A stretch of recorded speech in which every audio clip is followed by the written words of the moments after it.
Hello guys, मेरा नाम है Dinesh Sharma and you are watching amazing maths with Dinesh. तो आप सभी का ज्यादा वक्त ना लेता हुआ चल गुरु हो जा शुरू। जैसा कि आप सभी को पता है कि हमने पिछली वीडियो में कक्षा 10वीं का 7.3 प्रश्नावली को हमने लिया था और उसके कुछ क्वेश्चन जो विभाजन सूत्र है उसको मैंने आपको बताया था। आइए शुरू करते हैं विभाजन सूत्र से हम क्वेश्चन को किस तरह से सॉल्व कर सकते हैं। देखिएगा प्रश्न नंबर 2, क्योंकि क्वेश्चन नंबर 1 जो है वो हमने पहले बता दिया है, उसी टाइप से आपने करना है जो पिछली वीडियो में हमने देखा है। आप वीडियो में अंतिम तक बने रहें और डिस्क्रिप्शन में अवश्य देखें, क्योंकि पिछली वीडियो का लिंक हम इस वीडियो के डिस्क्रिप्शन में अवश्य डालेंगे। So let's start with question number 2। Question number 2 आपकी स्क्रीन पर रोल हो रहा है। क्या लिखा है कि यदि दो बिंदुओं को मिलाने वाला एक रेखाखंड है और वो समत्रिभाजित डिवाइड हो रहा है। समत्रिभाजित का मतलब 3 जगह से वो उसके 3 टुकड़े हो रहे हैं, पहला टुकड़ा, दूसरा टुकड़ा और तीसरा टुकड़ा। तो आपने इनके निर्देशांक ज्ञात करने हैं। तो किस तरह से आप एज्यूम कीजिएगा कि हमारे पास क्यू नहीं है, फिलहाल क्यू नहीं है। तो अब बताइए, ये तो बिल्कुल वैसा ही क्वेश्चन है जैसा कि हमने एग्जांपल में आपको पहले वीडियो में समझाया था कि हमारे पास दो बिंदु है, उसको कोई बिंदु काट रहा है और उसके निर्देशांक जो है, जो हम उसके निर्देशांक लिखते हैं, वो निर्देशांक क्या होते हैं हमारे पास एक्स और वाई। परंतु इस क्वेश्चन में क्या कहा गया है कि समत्रिभाजित हो रहा है। समत्रिभाजित का मतलब बराबर बराबर 3 टुकड़े हो रहे हैं। तो यहां पर भी एक टुकड़ा हो रहा है। फिलहाल हम क्या करते हैं, हम P वाले बिंदु को लेते हैं और इसके जो निर्देशांक है उसको हम मानेंगे x और y। Q को हम वैसे ही अभी रहने दे रहे हैं। A के पॉइंट हमारे पास x1 y1 दिया है और इसके पॉइंट x2 और y2 दिए हैं, लेकिन जो अनुपात है वो हमें नहीं दिया है। क्या आपको पता है कि अनुपात दिया है या नहीं दिया है? यस, गैस करो। नहीं पता है? आपको एक पॉइंट दिया था यहां पर समत्रिभाजित। सम में होता है बराबर, त्रि में होता है 3 और विभाजित में होता है विभाजन। 3 टुकड़ों में बांटा गया है तो हम इसको कह सकते हैं 1:1:1, या आप कह लो 4:4:4, 5:5:5, 6:6:6 बराबर अनुपात जब हमने रखना है तो सबसे लीस्ट जो संख्या है हम वही रखते हैं, दैट इज 1। तो हम इसको लेंगे 1:1:1। अब यदि हम P को वो पॉइंट मान रहे हैं जो कि इस दिए गए रेखाखंड को इस हिस्से में बांट रहा है, तो अब आप बताइए कि इसका जो पहला M1 है वो कितना हो जाएगा। M1 वो हो जाएगा 1। क्या मुझे कोई बताएगा कि M2 कितना होगा? जी नहीं, M2 1 नहीं होगा। अब आप ये एज्यूम करो कि Q नहीं है हमारे पास, क्योंकि हम whenever we have to find P तो हमें क्या करना पड़ेगा, 2 टुकड़ों में ही भुजा को मानना पड़ेगा। ये पहला टुकड़ा और ये हो गया दूसरा टुकड़ा। तो अब जो आपके पास M2 आया वो 1 + 1 हो जाएगा ये दोनों, और M2 आपके पास हो जाएगा 2। I hope you understand. हमारा पहला पॉइंट M1 हो जाएगा अनुपात और दूसरा अनुपात हो जाएगा हमारा M2। सिमिलरली जब हम Q फाइंड आउट करेंगे तो हम P को साइलेंट कर लेंगे और जो पहला अनुपात इसका ये इतना बड़ा M1 हो जाएगा और ये दूसरा M2 हो जाएगा। So let's start with P। हम P के लिए P के निर्देशांक किस तरह से निकालेंगे? देखिए, ये वाला X जो है P के निर्देशांक है। आपका वही फॉर्मूला है M1x2 और plus M2x1 upon M1 plus M2। देखिए किस तरह से हमने X निकाला, M1x2 प्लस M2x1 और M1 प्लस M2। ये M1 था और ये हमारे पास है X2। तो M1x2 1 × -2 प्लस M2x1। M2 कितना है हमारे पास 2 और M2 × x1। अब यहां पर आप कंफ्यूज मत होना, M2 को आपने 2 ले लिया, हमने 2 × 4 x1 लिया और 1:2 -2 प्लस 8 इसको हमने डिवाइड किया 6/3 और हमारे पास x से निर्देशांक कितने आए हमारे पास 2 आ गया यहाँ पर x का। सिमिलरली अब हम y का निकाल रहे हैं तो M1y2 और M2y1 जो हमने किया, M2y1 हमारे पास पॉइंट आया -5/3। तो ये थे हमारे किसके निर्देशांक, P के निर्देशांक। अब आइए चलते हैं Q के निर्देशांक हम किस तरह से निकालें। जिस तरह से हमने P के लिए किया, अब हम P को साइलेंट एक किस्म से छुपा देंगे और अब हम Q को जब कंसीडर करेंगे तो अपने माइंड में फिक्स करना है कि जो यहाँ के जो 1 और 1 जो 2 हिस्से थे उसको हमने ज्वाइंट कर लिया, ये बन गया 2 और ये वाला जो अनुपात है ये बन गया 1। नाउ M1 कितना है आपके पास 2, ये M1 है, this is M1 and this is M2। Similarly बाकी आपने कुछ भी नहीं करना, सेम उसी प्रोसीजर से करना है। आप इस वीडियो को देख सकते हो, यहां से स्क्रीनशॉट लेकर इसको समझ सकते हो। मैं शॉर्टकट में क्या आपको बताने जा रहा हूं कि जब हमने M1x2 M2x1 किया, 2 × -2 और 1 × 4 किया, हमारे पास 0 आया और जो दूसरा कोऑर्डिनेट हमने निकाला वो कितना है -7/3। सो यहां पर हमने जब P निकाला था उसके जो कोऑर्डिनेट आए थे वो आए थे हमारे पास 2 और -5/3 और जो Q के निर्देशांक का है वो आया हमारे पास 0 और -7/3।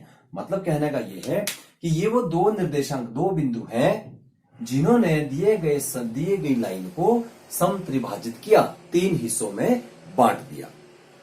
एक बहुत इंटरेस्टिंग चीज मैं आपको बताने जा रहा हूं कि इस तरह के क्वेश्चन में आपको एक क्वेश्चन और भी है जिसमें समत्रिभाजित नहीं जबकि सम 4 भाजित भी लिखा है। किसी एक रेखा को 4 भाजित में मैं आपको जनरली समझा देता हूं। यहां पर एक पॉइंट ये है, एक पॉइंट ये है। 4 भाजित का मतलब होता है 1, 2 और 3 और उसके 4 टुकड़े हुए, तो ये पहला अनुपात हुआ, ये दूसरा हुआ, ये तीसरा हुआ, ये चौथा हुआ। जनरल से आपको बाद में बता रहा हूं, ये x1 और y1 है और इसके जो पॉइंट है वो x2 और y2 है। अब यदि हम यहां पर p निकाल रहे हैं तो इसके पॉइंट हमने लिए x और y। यहां पर यदि हम q इसको ले लेते हैं, इसके पॉइंट भी हमने x और y दिया, और यहां पर यदि हम r इसको कहते हैं, इसके पॉइंट भी हमने x और y लिए। लेकिन अब देखिए ये पॉइंट भी दिया है, ये पॉइंट भी दिया है। जब हमने ये निकालना है तो आप एक थोड़ी देर के लिए ये समझ लेना कि we don't have these 2 point, हमारे पास ये पॉइंट नहीं है और विभाजित जो है वो 4 भागों में है। तो अब बताओ मुझे कि ये जो पहला हिस्सा जब हमने यहां से काटा लाइन को, हम समझ लो कि 2 पॉइंट है बस, एक लाइन यहां से कटी और दूसरी लाइन यहां से कटी, 2 भागों में हमने बांटा। तो पहला अनुपात जो हमारा m1 है वो कितना आया, 1, और जो m2 आया वो इतना हुआ 1 + 1 + 1, ये कितना हो जाएगा 3। समझ में आ रहा होगा आपको, m1 और ये हो गया आपका m2। ये कोई भी पॉइंट नहीं है। अब आपने 3 पॉइंट को ध्यान रखना है, 1, 2 और 3, और ये हो गया आपका अनुपात, और उसको आपने सॉल्व करना है, उससे आपका p निकल जाएगा। Whenever you have to find q, जब आप q फाइंड आउट करोगे तो देखो क्या हो जाएगा, तो आप ये समझ लो कि अब आपके पास q है, ये नहीं है। अब आप q के ऊपर कंसिडर कर रहे हो तो q से इधर को कितने 1/1 तो कितने हो गए 2, और q से परे को भी कितने 1 और 1 कितने हो गए 2। तो आपके पास m1 भी 2 आ गया और m2 भी 2 आ गया। Now first point, second point, third point, and this is the अनुपात। आप यहां से q के अनुपात q के निर्देशांक निकाल सकते हो। Whenever you have to find r, अब आप समझ गए होंगे कि अब क्या करना है आपने। नाउ अब r है तो ये आपका इकट्ठा हो जाएगा, 1 + 1 + 1 ये 3 बन गया, और ये कितना बन गया आपका 1, ये m1 m2 ये आपका निर्देशांक, ये पहला बिंदु, ये दूसरा बिंदु। तो आप 4 भागों में भी बांट सकते हो, 5 में भी, 6 में भी, 8 में भी, 10 में भी, एज यू विश। कोई भी लिमिट नहीं है आपके पास, sky is the limit. Let's start with new question. Question number 4 बहुत अच्छा क्वेश्चन है। देखिए जैसे आपको मैंने बताया था कि जो पहली हमारी प्रश्नावली थी उसमें दूरी निकाली थी और दूरी के ऊपर से सारे संबंधित क्वेश्चन थे। इसमें विभाजन सूत्र जो हमने पढ़ा है उसी के ऊपर सारे क्वेश्चन को घुमाया फिराया गया है। देखिए किस तरह से यहां पर दिया गया है कि 2 बिंदु हैं ए और बी। आपकी स्क्रीन पे भी ये क्वेश्चन दिखाई दे रहा है कि 2 बिंदुओं को मिलाने वाले रेखाखंड को एक बिंदु यहां पर काट रहा है, तो बताइए वो किस अनुपात में काट रहा है। अब आपने m1 और m2 फाइंड आउट करना है, जबकि विभाजन सूत्र में निकालते हैं हम x और y। xy दिया है, हमने निकालना है m1 m2। बिल्कुल आसान तरीका है। यदि हम इसको क्या मान लें x1 और y1, ये आपने ध्यान रखना है, बस इसको हमने क्या माना है x2 और y2। ये क्या है आपके पास x और y, and this is also m1 और m2। अब विभाजन सूत्र से आपको x का पता है कि x कैसे निकालता है, हाउ टू फाइंड x। जब आप x निकालोगे तो what is the formula, m1 x2 plus m2 x1 upon m1 plus m2। But in this question, in this constant, आपके पास x की वैल्यू दी है, ये ऑलरेडी आपके पास दिया है, and that is equal to -1। अब देखिए x कितना है -1, और m1 इंटू x2, जब हम m1 को x2 से मल्टीप्लाई करेंगे तो मैं डायरेक्ट मल्टीप्लाई कर रहा हूं, 6 इंटू m1 हो गया मेरे पास 6m1। क्लियर है, प्लस का हमने प्लस लगा लिया। Now we have to multiply m2 with 6, m2 with x1, m2 x1, m2 x1, m2 x1, और ये किस चीज का आ जाएगा -3m2, और अपॉन में क्या है आपके पास m1 plus m2। Clear, is that clear, कोई दिक्कत नहीं है। अब हम क्या करेंगे कि इस m1 प्लस m2 को इसके साथ मल्टीप्लाई कर देंगे, तो जब मल्टीप्लाई करेंगे तो ये हो जाएगा -m1 और -m2। क्यों, क्योंकि ये माइनस है तो दोनों को ये क्या कर देगा, माइनस कर देगा। मैं इसको शॉर्टकट में भी कर रहा हूं, और 6m1 माइनस 3m2 आ गया आपके पास। अब देखिए इधर भी m1 m2, इधर भी m1 m2। आपने क्या करना है, m1 को एक साइड ले आओ और m2 को एक साइड लाते हैं। तो m1 क्या रखेंगे हम यहां पर, देखो -m1 यहां पर है, और इस m1 को उठा के इधर लाएंगे तो ये बन जाएगा -6m1। ओके, M2 को हम परली साइड ले जाएंगे, M2 परली साइड ऑलरेडी है कौन, -3M2, और इस M2 को उठा के जब पर ले जाएंगे ये प्लस हो जाएगा और ये बन जाएगा आपके पास M2। नाउ M1 M2, 6 और 7 ये दोनों माइनस के हैं तो ये बन जाएगा -7M1, एंड ये दोनों एक प्लस का एक माइनस का, ये बन जाएगा -2M2। अब देखिए माइनस से माइनस कैंसिल, M1 से M2 कैंसिल क्या हो सकता है, नो, ये दोनों अलग अलग हैं, लेकिन हमने निकालना है अनुपात, और अनुपात किस तरह से होता है, देखिए बहुत इंटरेस्टिंग चीज यहां पे बता रहा हूं। M1 आप M2 को उठा के इधर लाओ, ओके, इक्वल का इक्वल, परली साइड कौन बचा आपके पास 2, 7 को उठा के पर ले जाओ, ये हो गया अपॉन। नाउ अनुपात आ गया आपके पास, देखो किस तरह से अनुपात आया, M1 अनुपात M2 इज इक्वल टू 2 अनुपात 7। ये हमारा आंसर आ गया, M भी आ गया और M2 भी आ गया। बट अभी हमने ये क्वेश्चन किया x की मदद से, आप चाहो तो इसको y की मदद से भी कर सकते हो। अब आपको y की मदद से करने के लिए क्या करना पड़ेगा, जिस तरह से मैंने x का कोऑर्डिनेट उठाया, x का कोऑर्डिनेट यहां पर उठाया हमने और x से इसको सॉल्व किया, आप y का कोऑर्डिनेट उठाओ y का, और किस तरह से हम इसको सॉल्व कर सकते हैं, y equal to M1 Y2 plus M2 Y1 upon M1 plus M2, और y की जगह कितना आएगा नेक्स्ट टाइम पास 6, और इस तरह से आप सॉल्व करो और देखना आपके पास फिर भी अनुपात कितना आएगा, 2 अनुपात 7। आइए देखते हैं आज की वीडियो का अंतिम प्रश्न।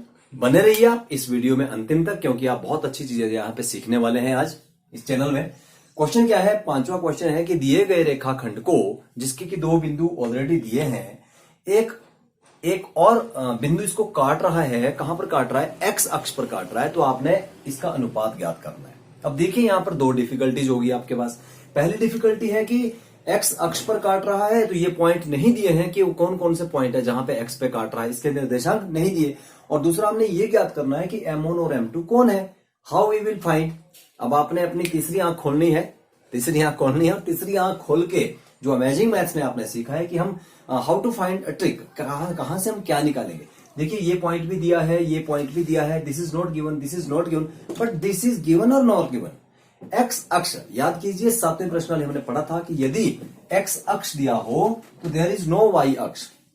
यदि एक्स अक्ष है तो एक्स के कोऑर्डिनेट है, वाई के नहीं है, तो हम क्या करेंगे कि एक्स का कोऑर्डिनेट यहां पर एक्स हो जाएगा और वाई का कोऑर्डिनेट यहां पे क्या हो जाएगा, 0। तो हमारे पास तो कोऑर्डिनेट आ गए। देखिए x1 y1 भी आपके पास आ चुका है, x2 y2 भी आपके पास है, और x और y भी आपके पास आ चुका है। ये अलग बात है कि x का कोऑर्डिनेट नहीं आया क्योंकि ये भी तो अननोन है, लेकिन y की एक संख्यात्मक संख्या आ गई हमारे पास, कितनी, 0। और अभी पिछले क्वेश्चन में हमने क्या सीखा था कि अब जब हमने अनुपात निकालना होता है तो हम विभाजन सूत्र का उपयोग करते हैं, और विभाजन सूत्र में चाहे हम x को लें चाहे हम y को लें, इस बार मैं किसको लूंगा, y को। और वो क्यों लूंगा y को, शायद आप सभी को पता लग भी रहा होगा, और यदि नहीं तो फिर क्यों। देखिए यदि मैं x लेता हूं तो मुझे फिर अननोन यहां पर फंस जाता है, दिक्कत हो जाएगी, इसलिए मैं y लेता हूं और y की वैल्यू यहां पर गिवन है, कितनी है, 0। लेकिन आप देखिए कि क्वेश्चन में वो तो y दिया ही नहीं था, ये आपके लिए एक हिंट था, छुपा हुआ हिंट था कि x अक्ष पर काट रहा है, x अक्ष पर काटा है तो x होगा और y कितना होगा, 0। यदि y अक्ष होता तो हमने y का पॉइंट लेना था और x को करना था 0, और फिर x की मदद से उसको सॉल्व करना था। नाउ इसके बाद आप इसको सॉल्व कर सकते हो। देखिएगा कि अब हम y की मदद से इसको सॉल्व करेंगे। विभाजन सूत्र में y का लगाया, M1 Y2 M2 Y1 M1 M2, और y की वैल्यू कितनी है, 0 है। और जब हमने M1 को x2 से किया तो ये बन गया -4M1, M2 को 1 से किया तो M2 upon M1 plus M2। Now we have to take it right hand side, जब हमने इसको यहां ले गए तो ये मल्टीप्लाई 0 के साथ हुआ और ये बन गया 0, और राइट हैंड साइड में वही -4 और प्लस M2।